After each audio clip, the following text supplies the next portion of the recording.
ایک بہت بڑا اعتراض کیا جاتا ہے کہ اسلام نے عورت کی گواہی کو مرد کے مقابلے میں نصف رکھا ہے، عورت کی گواہی مرد کے مقابلے میں آدھی ہے، یعنی عورت کو آدھا انسان جو ہے وہ ثابت کیا گیا ہے قرآن و سنت کی نظر سے۔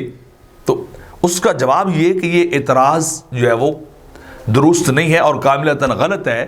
آپ اسلامی طور پر قرآن اور سنت کے اندر گواہی کے پورے کانسیپٹ کو آپ دیکھیں تو صرف ایک جگہ ہے کہ جہاں مالی معاملات ہوں وہاں عورت کی جو ہے گواہی جو ہے وہ ایک کی بجائے دو عورتیں ہوں تو ان کی گواہی کو مانا جائے گا۔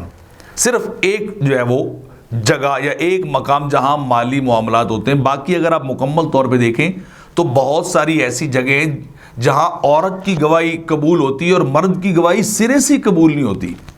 اگر عورت کی گواہی نصف کے اوپر اعتراض ہے تو جہاں مرد کی گواہی سرے سے قبول نہیں ہوتی تو پھر وہاں کیا اعتراض کریں گے ہم کہ اسلام نے مرد کو بالکل ہی جو ہے وہ کامل انسان شمار نہیں کیا ہے۔ مثال کے طور پہ ہم کہہ سکتے ہیں نا کہ دو طرح کی گواہیاں، کچھ بیرونی ہیں کچھ اندرونی ہیں۔ بیرونی جیسے مالی معاملات ہیں، دیگر معاملات ہیں جہاں اسلامک پوائنٹ آف ویو کے اعتبار سے عورت کا وہ میدان فیلڈ سبجیکٹ نہیں ہے، وہاں کہا گیا ہے کہ عورت پہ بلکہ اس کے ساتھ شفقت کی گئی ہے کہ ہو سکتا ہے چونکہ وہ اس چیزوں کی ایکسپرٹ نہیں ہے، ماہر نہیں ہے تو وہ بھول سکتی، تو اس کے ساتھ ایک ہیلپر لگا دیا گیا کہ دو مل کے کہیں تاکہ بات یاد رہ جائے، کیونکہ کاروبار کرنا یہ جو ہے وہ اسلامی طور پر مردوں کے ذمے ہے، کما کے لانا مردوں کے ذمے ہے، اندرونی زندگی کو، عائلی زندگی کو چلانا، گھر کو چلانا، بچوں کی پرورش کرنا، یعنی وہ عورت کے ذمے ہے۔ یعنی انسان کی زندگی کے دو پہلو ہیں، خارجی اور ایک داخلی، ایک جو ہے وہ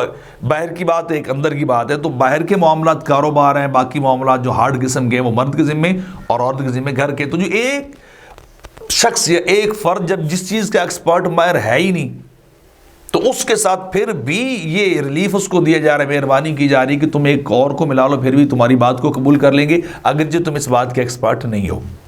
تو میں عرض کر رہا تھا کہ دو طرح کی گواہی ہے، خارجی وہاں مالی معاملات میں، اور داخلی طلاق کا معاملہ ہے، ردات کا معاملہ ہے، عدت کا معاملہ ہے، نکاح کا معاملہ ہے، اس طرح لیان کا معاملہ ہے۔ جب دو میاں بیوی آپس میں برابر آئیں گے تو مرد اور برابر ایک ایک گواہی دے رہے۔ قرآن کو پڑھ کے دیکھیے، لیان میں 5 بار مرد بھی قسم اٹھائے گا، عورت بھی قسم اٹھائے گی، تو ایک مرد ہے اور ایک ہی عورت ہے، دونوں کو اللہ نے برابر کر دیا ہے۔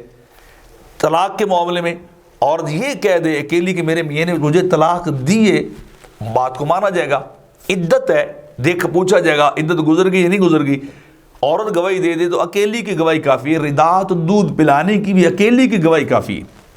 تو یہ نہیں ہے کہ نصف انسان شمار کیا گیا ہے، بلکہ ان کے معاملات کو دیکھا گیا ہے، جس چیز کا جو زیادہ ماہر ہے اسی کے ذمہ وہ چیز جو ہے وہ لگا دی گئی ہے۔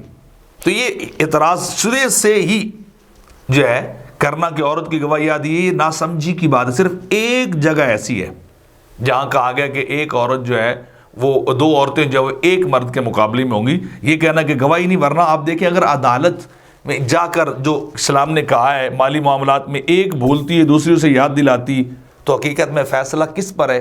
وہ یاد دلانے والی ایک عورت پر۔